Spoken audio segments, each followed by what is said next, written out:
de origen antimibiano. Y vamos a seguir con lo que son los derivados del ácido arsanílico. Bueno, recordando, vamos a ver que estos medicamentos los vamos a usar dependiendo de la infección o de la progresión que vayamos a tener de la gente. En este caso, los derivados del arsanílico tienen buena acción cuando se utilizan a nivel de la luz intestinal y por lo que si lo tratamos de usar para una infección que va a ser de origen extraintestinal, no va a tener un buen efecto. Un ejemplo de este medicamento va a ser el glicobarizol de 500 miligramos y este está indicado que se use 500 miligramos cada 8 horas por 7 días en caso de colitis o proctocolitis a mediana aguda. Otro de ellos sería la carbazona de 250 miligramos cada 8 horas por 7 días, que va a ser para portadores asintomáticos o cuadros poco graves. Normalmente ese se va a utilizar cuando se sospecha que se ha estado expuesto a alguna amiba, a un agente amibiano, perdón, y se va a recetar este como profilaxis. Bueno, en cuanto a contraindicaciones, pues este no está indicado para personas que sean alérgicas o sensibles al arsénico.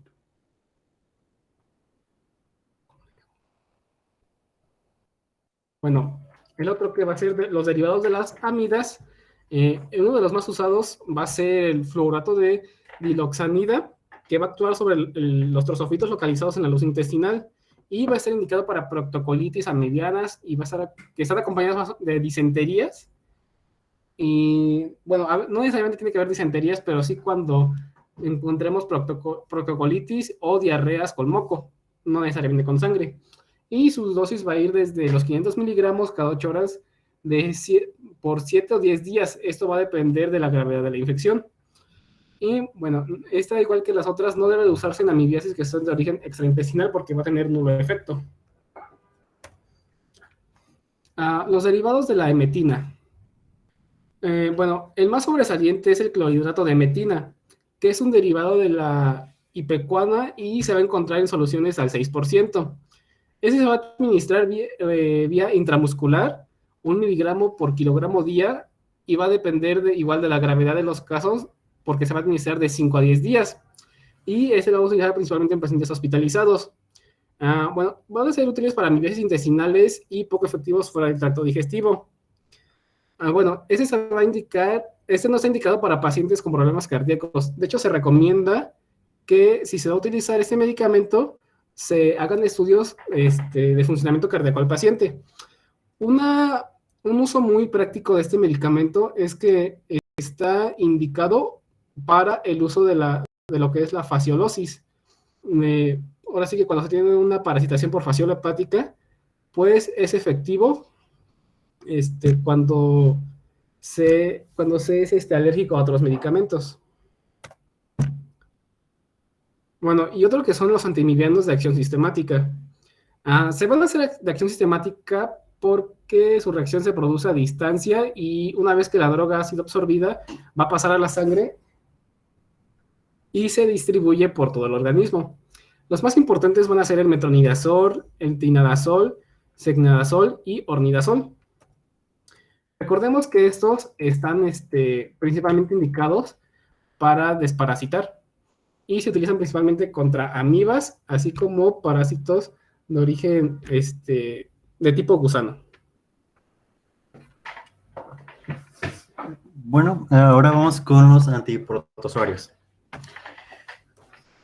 Bueno, como sabemos, los seres humanos albergan una amplia variedad de parásitos, entre ellos que son protozoarios, que pueden ser transmitidos por insectos vectores y en forma directa desde otro reservorio de mamíferos a uno de otras personas.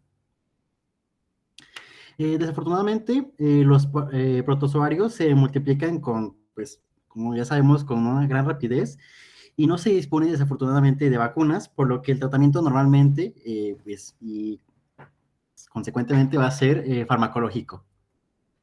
Ahora tenemos características de los antiprotozoarios. Vamos a tener 3 importantes. Primero, los que están formados por pocos elementos. Son elementos simples, por ejemplo, el carbono, el hidrógeno, el oxígeno y el nitrógeno. El azufre, también va a estar presente, pero como un anillo de levamisol o como conocemos, pues si lo van a pedir, por ejemplo, a la farmacia similar es un ejemplo, lo vamos a encontrar como ergamisol. También vamos a tener presente el flúor, el cloro, el yodo y el fósforo, que aparecen como nos había comentado mi compañero en fármacos antihelmíticos, fenólicos y organofosforados. Los elementos inorgánicos también van a estar presentes, pero van a ser poco raros, van a ser raros, perdón. Por ejemplo, es el arsénico, los antimoniales, están pues también presentes en el tratamiento de las, por ejemplo, trypanosomiasis, leishmaniasis, y pues dependiendo de lo que esté, pues lo vamos a tratar con eso, ¿no? También tenemos las estructuras anormales que son poco comunes. Por ejemplo, el anillo de benceno está presente en casi la mitad de todos los antiparasitarios. Por ejemplo, la mayoría de estos van a ser nitrogenados. Van a ser como anillos de pirimidina, imidazol, la quinolona y la piperacina, perdón. Y vamos a tener los sustitutos de los anillos. Por ejemplo, van a ser el metilo, el metoxi y el odrixmetil. También vamos a encontrar lo que es el amino. Y los grupos con nitrógeno son pues pocos comunes, pero tenemos uno que diga muy comunes, como por ejemplo el metronidazol, que consecuentemente vamos a hablar de él. Y pues tenemos estos, también la complejidad parasitaria va a actuar dependiendo de lo que pues vaya a ser. Los parásitos con mayor complejidad, o sea, por ejemplo, los protozoos, que son artrópodos, presentan las 7 áreas que están acá: síntesis de cofactores, síntesis de ácidos nucleicos, síntesis de proteínas de la membrana, función microtubular, metabolismo energético y función neuromuscular. El que más me llamó la atención, por ejemplo, es el de la síntesis de cofactores. Tenemos un medicamento bastante bueno que es la sulfadoxina, que bloquea la biosíntesis del tetrahidrofolato, que bueno, es como un intermediario, un cofactor para algunas de las reacciones de la transferencia de carbono que se van a requerir para la síntesis de ADN.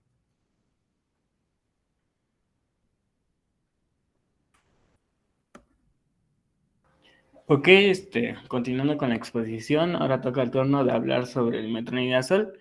El metronidazol fue inicialmente aprobado por la Asociación de Alimentos y Drogas de Estados Unidos, la FDA, para su uso humano en el año de 1936.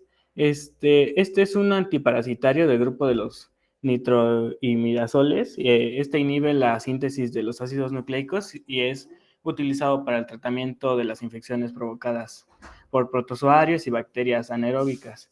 Entonces, al decir que también actúa sobre las bacterias anaeróbicas, también podemos decir que tiene una función antibiótica.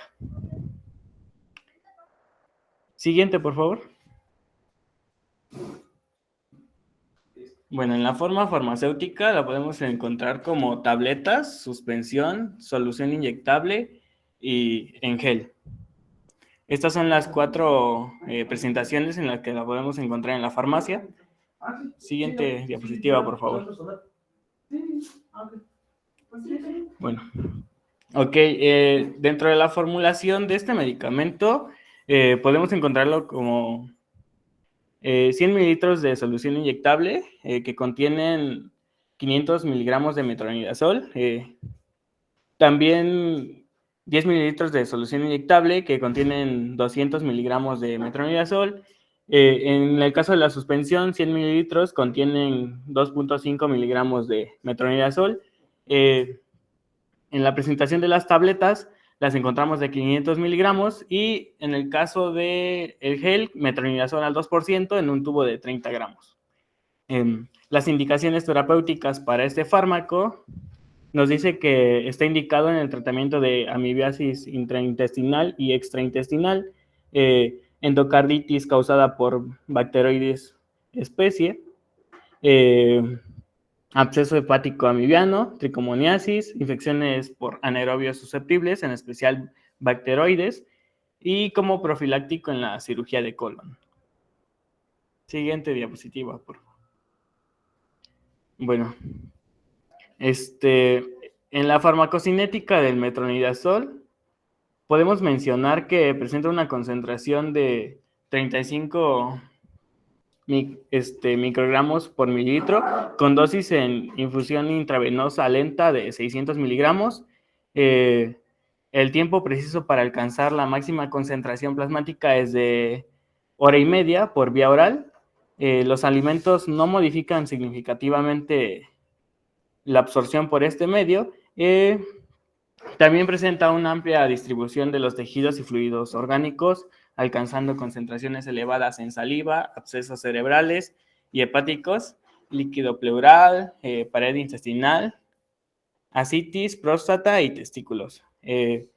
Existen concentraciones menores en huesos y semen. Este se difunde a través de la barrera hematoencefálica, aún en ausencia de inflamación meningea. También se difunde a través de la placenta, aunque las concentraciones fetales y el líquido amniótico son significativamente menores que las plasmáticas. Su tasa de unión a las proteínas plasmáticas es de entre un 10 y un 15%, y solo el 50% de la dosis se metaboliza principalmente en el hígado, usualmente en reacciones de oxidación, siendo los principales metabolitos el derivado hidroxilado, 25%, y el derivado ácido, 12%. El metronidazol, el metabolito hidroxilado, es responsable de 30% de la actividad farmacológica del metronidazol.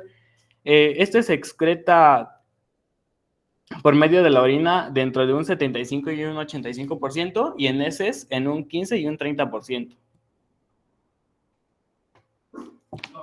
Siguiente diapositiva. Perdón por el ruido del perro. Bueno, continuando con su farmacodinámica, podemos mencionar que es un antiinfeccioso del grupo nitroimidazólico con acción bactericida, amebicida y tricomonicida. Actúa alterando el ADN, impidiendo su síntesis. Actúa tanto sobre las células en reposo como en división. Su efecto sobre las amebas es máximo sobre la forma de los trofozoitos. Es activo frente a la mayoría de las bacterias anaerobias estrictas, activo frente a protozoos como tricomonas y entameba. No tiene actividad sobre virus, hongos ni bacterias aeróbicas facultativas. Siguiente diapositiva, por favor.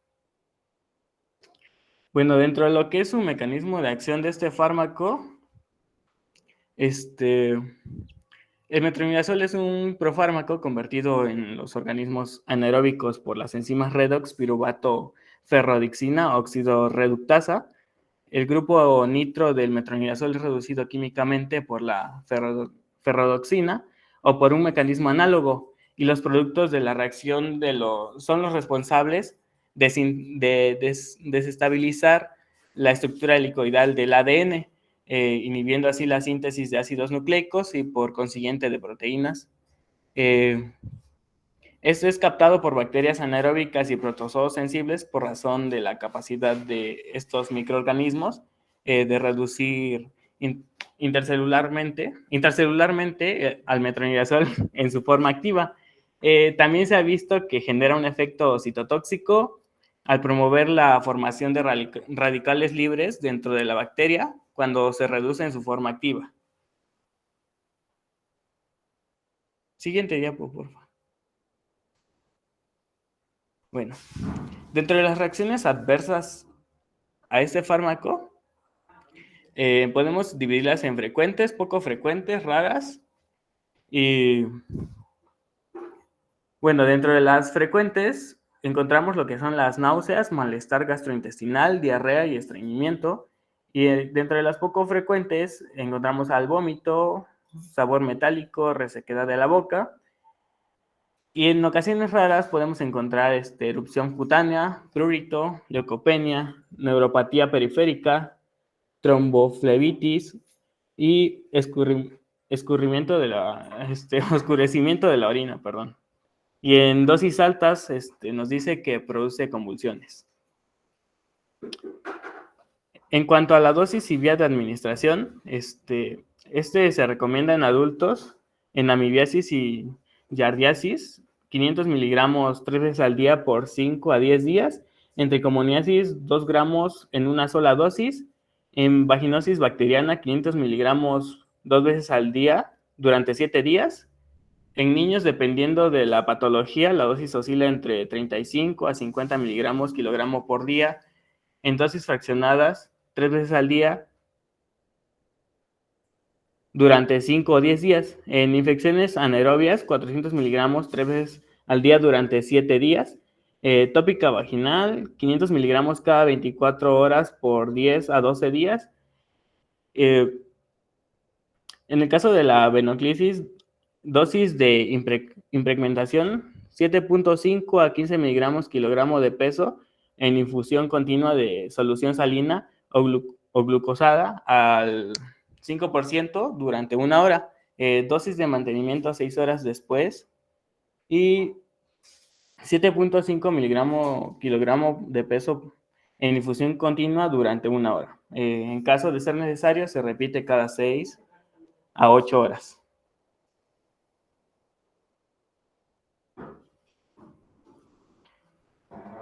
Bueno, ahora continuamos con lo que son las contraindicaciones de este fármaco. Este no se debe de administrar en pacientes con hipersensibilidad al metronidazol o a otros compuestos imidazólicos durante el primer trimestre de embarazo y discrasias sanguíneas. Durante el tiempo de tratamiento no deberán ingerirse bebidas alcohólicas.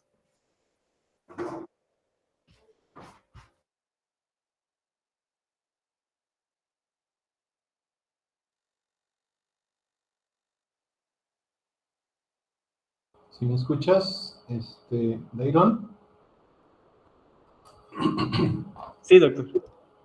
Bueno, el metronidazol es un medicamento que hasta la fecha obviamente tiene un amplio potencial como antibiótico y quiero que les explique nuevamente como por qué o cuál es su propiedad que funciona como antibiótico y al mismo tiempo como medicamento antiparasitario, por así decirlo, principalmente para amibiasis. Para mí es uno de los mejores en el aspecto de amibas. Recuerden que la amibiasis no es fácil de erradicar, no es tan fácil, es un proceso sumamente complicado y algunos medicamentos antiamibianos como la quinfamida, la diyodo, hidroxiquinoleína, etcétera, etcétera, de alguna manera no acaban de matar de todo el ciclo. Acuérdense cómo es el ciclo de la amiba en trofozoito, en larva, en huevecillo, en amiba en fresco, etcétera, etcétera.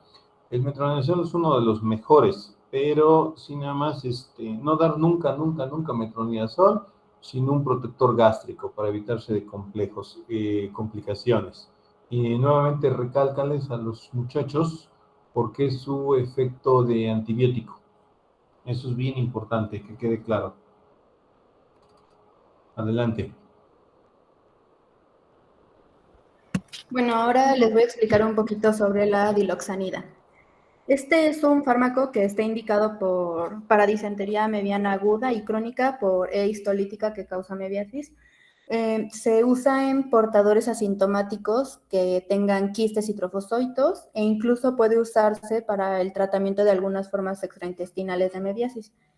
Va a ser directamente amebicida y este fármaco fue probada in vitro.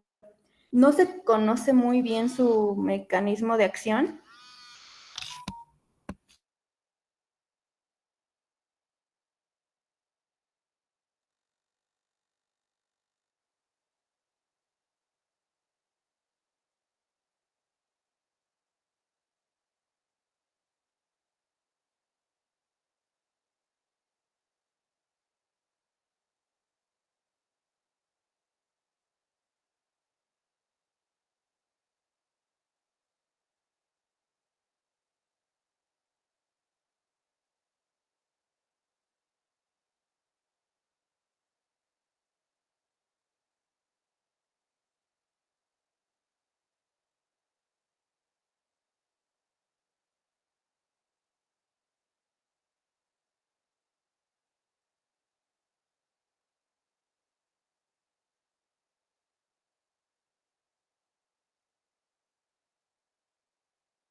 Bueno, como veíamos, el metronidazol tiene la función de ser antibiótico porque va a estar encargado de la alteración del ADN y asimismo va a impedir la síntesis de este.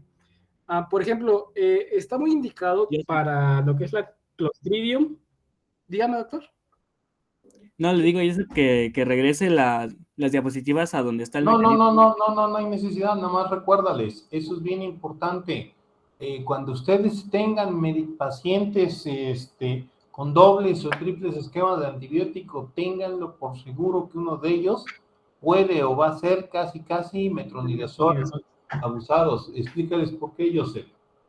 Eso que no se les olvide, abusados. Aquí viene el por Sí, qué. Porque el metronidazol va a tener la función de alteración del ADN y va a impedir la síntesis de múltiples bacterias, en su mayoría gram negativas.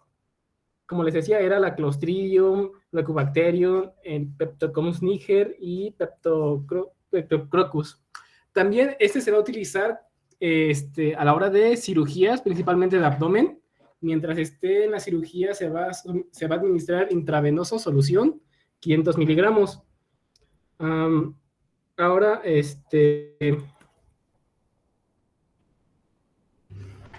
así nada más era eso, ¿no, Doc? Así es, nada más es eso, acuérdense. Dale, adelante, continúen. Bueno, sigo con diloxanida. Bueno, se sabe que al ingerir el medicamento, las concentraciones máximas se van a encontrar en la sangre durante la primera hora y estas concentraciones van a ir disminuyendo en las próximas 6 horas. La dosis oral se va a hidrolizar en el lumen o en la mucosa intestinal y se va a absorber rápidamente en el tracto gastrointestinal. También se sabe que es excretado por la orina y en gran parte aparecerá como glucurónido y se sabe que menos del 10% de la dosis se va a excretar mediante las heces. Siguiente, por favor.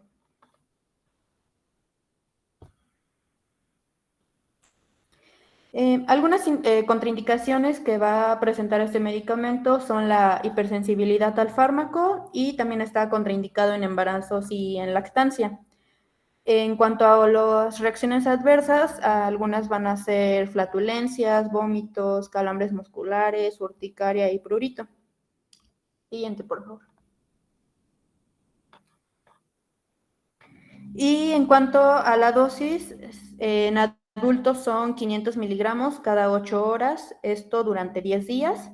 Y en niños va a ser que tengan un peso mayor de 25 kilos, se les administrará 20 miligramos por kilo por dosis, igual durante 10 días, pero se debe de administrar en 3 dosis. Y es importante mencionar que para que tenga una mejor efectividad, se debe de administrar también junto con el metronidazol, porque la diloxanida va a ser un medicamento coadyuvante, es decir, que pues se va a recetar junto con otro medicamento principal, que en este caso podría ser el metronidazol. Siguiente, por favor.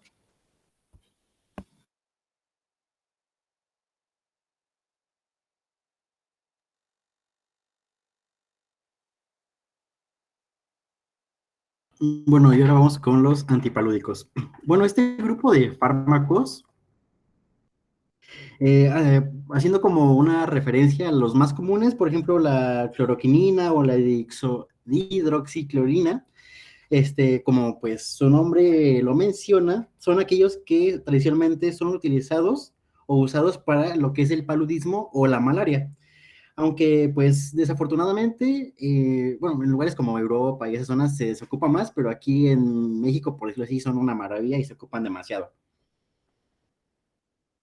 Y con respecto al mecanismo de acción, se desconoce con detalle el mecanismo de acción de dichos compuestos, pero pues así como así a grandes rasgos se sabe que producen una alteración de la adicificación lisosómica por las células presentadoras de antígeno.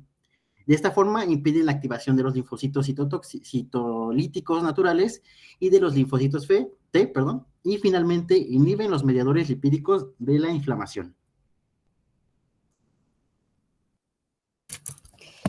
Aquí la primaquina va a ser también conocida como fosfato de primaquina y va a ser un medicamento antipalúdico. Y es el fármaco de elección para la erradicación de algunas formas hepáticas latentes del Plasmodium vivax y del Plasmodium oval. También se puede utilizar para la quimioprofilaxis contra todas las especies de paludismo. Su actividad antiparasitaria es por su metabolito quinoa, el cual va a interferir con la ubiquinona, que es un transportador de la cadena respiratoria y que de hecho se cree que causa el daño oxidativo en las mitocondrias del parásito.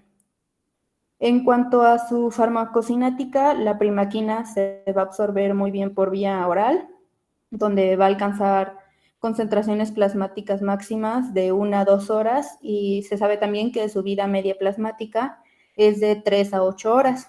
También este medicamento se distribuye muy bien y ampliamente por los tejidos y también se va a metabolizar rápidamente. Va a tener una vida media de 2 semanas y se va a excretar de manera lenta por medio de la orina. Es importante también mencionar que este fármaco se va a administrar junto con un esquizonticida sanguíneo, como la cloriquina, que va a ayudar a erradicar algunas etapas eritrocíticas de los plasmodios y también va a disminuir la probabilidad de crear resistencia. El medicamento se sabe también que va a ser bien tolerado cuando se toma hasta por 1 año. Siguiente, por favor.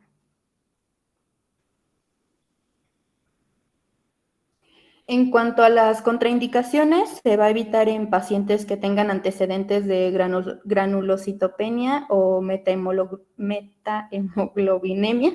Y de igual manera no se va a administrar en embarazadas y en mujeres que estén dando lactancia. También se debe de evitar en pacientes que reciben fármacos que pueden llegar a causar hemólisis o de disminuir los elementos mieloides de la médula ósea. Entre las reacciones adversas que se pueden encontrar son náuseas, dolor epigástrico, calambres abdominales, cefalea y en algunos casos más graves puede llegar a haber hasta leucopenia, agranulocitosis y ya muy graves serían algunas arritmias cardíacas. Aunque este medicamento se sabe que es en dosis recomendadas va a ser bien tolerado. Y en cuanto a la administración, va a ser por vía oral y debe ser acompañado de alimentos. En adultos por vía oral se recomienda 26.3 miligramos una vez al día, esto durante 14 días, y en algunas cepas de Plasmodium vivax una dosis diaria de 52 miligramos, igual durante 14 días, para curar radicalmente la malaria. En niños se va a recomendar 0.25 miligramos por kilo, igual durante un tratamiento de 14 días por vía oral.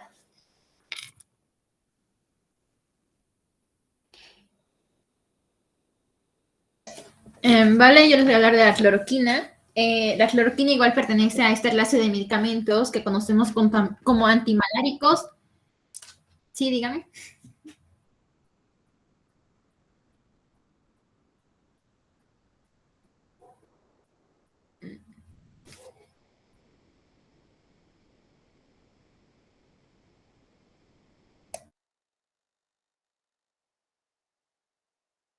¿Qué pasó, Doc?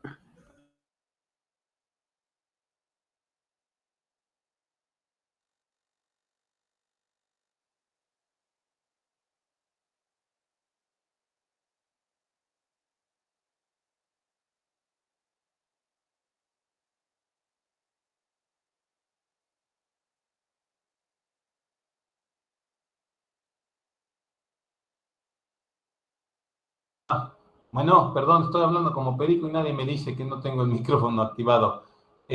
Continuamos mañana, por favor, por la hora.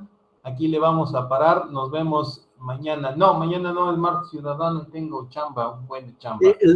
Doc, nada más nos queda como 5 minutos y ya terminamos, ya es todo. Adelante entonces, échenle de una vez.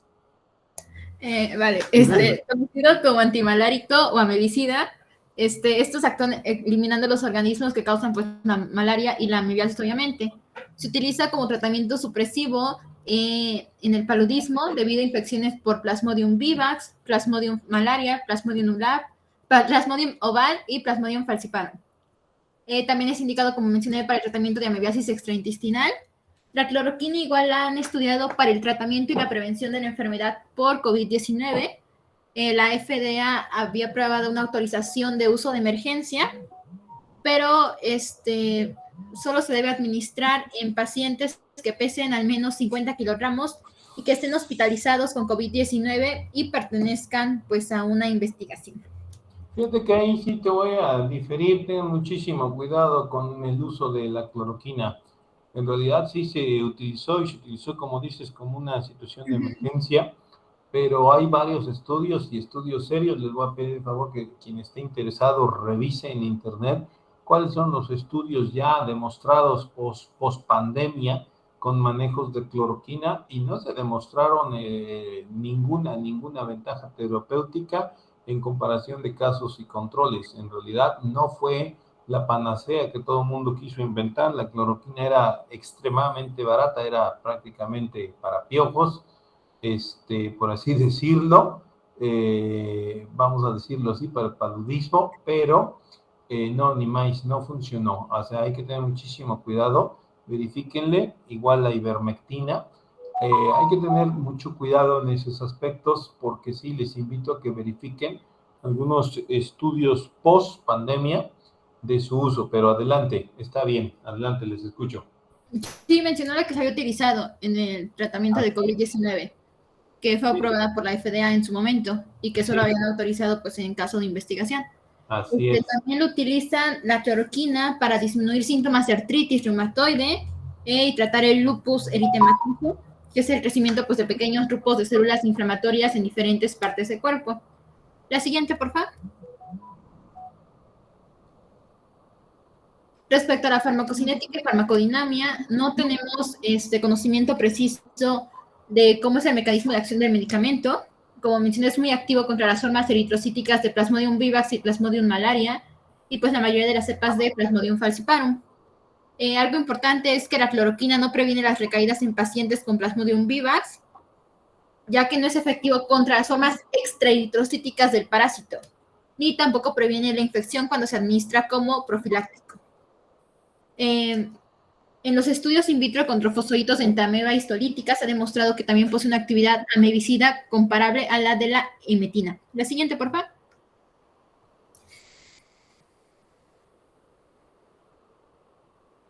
Está contraindicado en pacientes con hipersensibilidad a 4-aminoquinolonas o alteraciones retinianas o del campo visual igual atribuibles al uso de aminoquinolonas de cualquier otra etiología.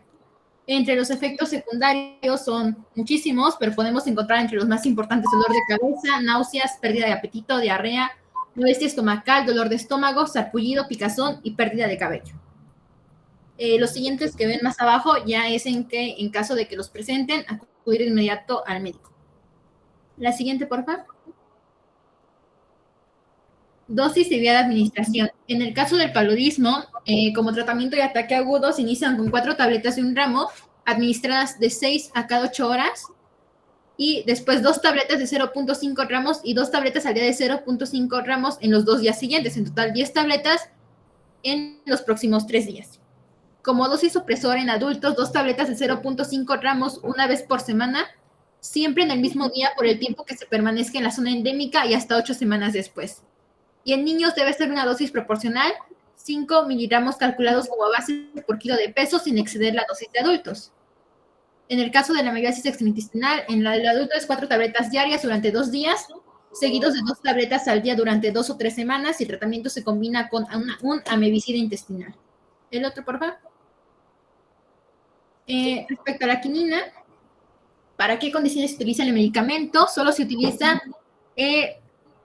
para tratar la malaria, no debe usarse para prevenir la malaria, actúa eliminando los organismos que causan la malaria, y usado sobre todo en el tratamiento de Plasmodium resistente a cloroquina. Y no es eficaz para formas extraeritrocíticas del parásito. La quinina igual se usa a veces para tratar babesiosis, que es una enfermedad transmitida de animales a garrapatas. Farmacocinética y farmacodinamia. Regresaré por favor. El mecanismo de acción aún es comprendible en su totalidad, pero se concentra en los eritrocitos parasitados, que tienen una acción esquizonticida. va a elevar el pH de las vesículas parasitarias y puede alterar el transporte celular y la actividad de la fosfolipasa. Es absorbido en el tracto gastrointestinal y se metaboliza en el hígado. Como efectos secundarios, tenemos que puede provocar intranquilidad, dificultad para escuchar, zumbidos en los oídos, confusión, nerviosismo, y algunos efectos graves pueden ser pullido, urticaria, comezón, ronquera, inflamación, fiebre y problemas estomacales. Dosis y vías de administración. La presentación de la quinina son cápsulas para administrarse por vía oral, suele tomarse con alimentos 3 veces al día, cada 8 horas, por 3 a 7 días. Se debe tomar casi a la misma hora todos los días y se nota una mejoría de los primeros al segundo día del tratamiento. También tenemos la presentación de ampollas 600 miligramos para diluir en una solución de glucosa al 5% por perfusión lenta y nunca se debe administrar vía intravenosa directa. Y esto me parece.